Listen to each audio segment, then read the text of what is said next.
My name is Seth. I'm a commercial pilot, and 2019 was the hardest year I've ever experienced as a pilot. It was the year that I got COVID and lost everything as a pilot building a career.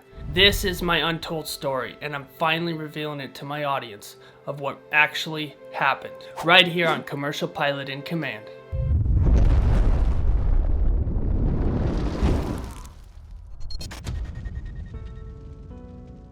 I've had many pilots ask me, what happened to you?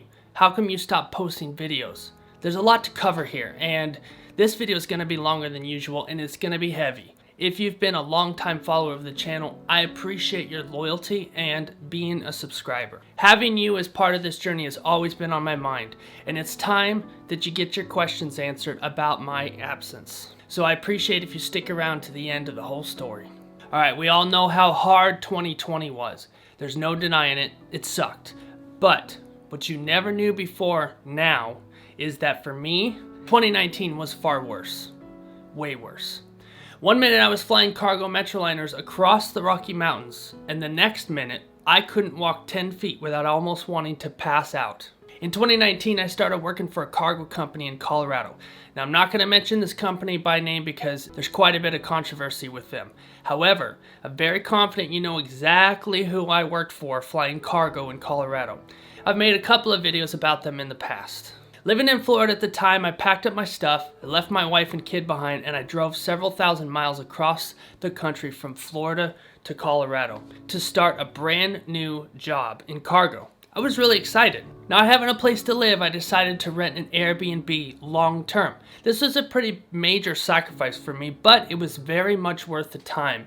And being away from my family to start something new would put me on a path to become a very successful pilot. I signed my contract and started my first officer training, getting certified in the Metroliners and learning the ropes of cargo. It was a 2-year contract, and this information will become relevant later in this video. So pretty much from January to the beginning of July, it was just cargo, cargo, cargo. Lots of fun. Flew in and out of some pretty crazy airports like Rifle, Aspen, Telluride, and many more throughout the mountains and Front Range of Colorado. It is an experience I'll never forget. So here's where it gets interesting. July 2019. I took a short break in cargo to do some banner towing in New York for the week of Independence Day. I was totally cleared by my cargo company, and I honestly wanted to get back into flying stick and rudder, just to keep my skills sharp, you know? Something every single pilot should do, so I recommend doing it when you can. All went well, and I had a great week, and then it was back to flying cargo in Colorado. What happened next would change the course of my career forever. I began to experience frequent chest tightness, difficulty breathing, complete weakness, and total exhaustion all day, every day. I would stand up and I'd walk to the fridge and I would have to sit down 3 times just to recover. Always feeling like I'm gonna pass out and just being totally bedridden. This lasted for several months.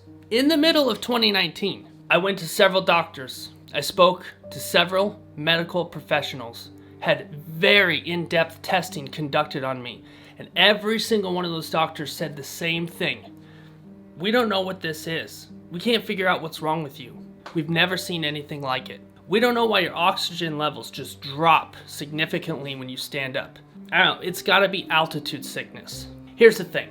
I grew up in Colorado. I spent my entire life in Colorado. I moved to Florida for a short time and then I came back. And none of this altitude sickness ever affected me, including from when I started in January to July of 2019. I was so completely in the dark as to what was happening because nobody knew how to diagnose it. Now let me say this as carefully and respectfully as I possibly can. As a commercial pilot under contract with this cargo company, here's how it went down. So the first thing I did when my symptoms started was to take myself out of the airplane. I was using my I'm safe checklist. That's what we're supposed to do as good pilots. When I approached management with this, they gave me 2 weeks to figure it out. After 2 weeks, I showed back up to work and I was a mess. I was unfit to fly and it was definitely not safe to have me in the airplane. The timing of this situation, it was the worst. I was about to upgrade to captain within the month. I was extremely excited, and prior to this point, I had worked very hard as I could to be ready for this upgrade.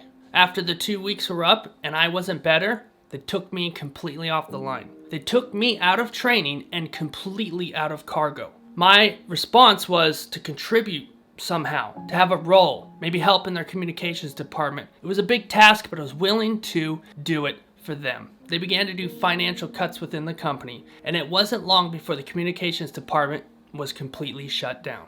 Hey, it's their company. They can do what they want. Eventually, after a lot of downtime, I started to get better and I was safe to fly again. By this time, there was no chance for me to continue in cargo, so I went back to towing banners in California and had some pretty amazing times. I still have all that footage. I plan to release it on the channel for you guys to see and enjoy. After that, March 2020 had hit, and as you guys know, everything starts to make sense with COVID. Now, I didn't get COVID again, but COVID hit me very hard in 2019, and after I was better, starting to get my career back in aviation in 2020, well, it just wasn't possible. So when you guys always hear me saying, be persistent, persevere, never quit, fight hard for your career and never settle, now you guys know my story and you know how basically everything crumbled beneath me. And what I want you to take away from this is that I never stopped fighting to get back into it. Hey, I still haven't stopped fighting for it. When opportunity flees you, you get up and you chase after it. You don't quit, you never quit, you fly to the finish. If you guys would like to watch one of the videos that I made about flying cargo, click right here. And if you want to watch a video from the cockpit of a Dojet landing in Telluride, click on this video right here. Thank you guys for your dedication and for sitting here listening to my story.